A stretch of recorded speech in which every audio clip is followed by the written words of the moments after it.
И особливо в сьогоднішній день ми просимо за Вітольда, вічність упокоїться, радості, хвалі, мертвих повстання.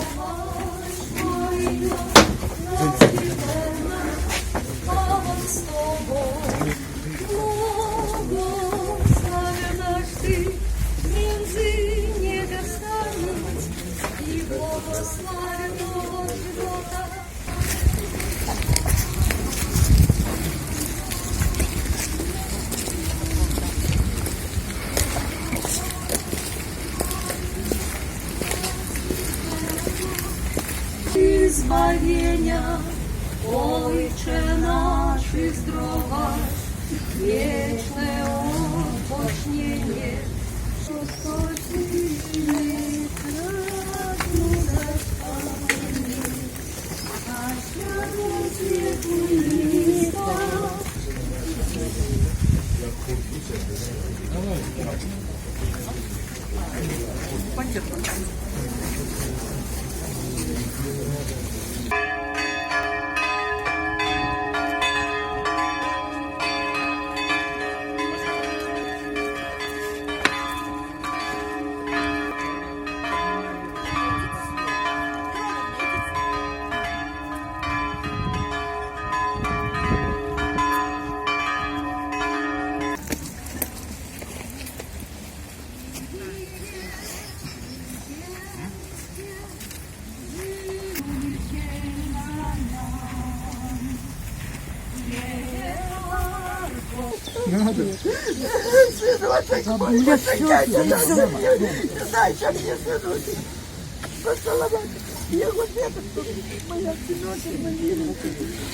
Бабулечка, все, пойдем, пойдемте, хватит.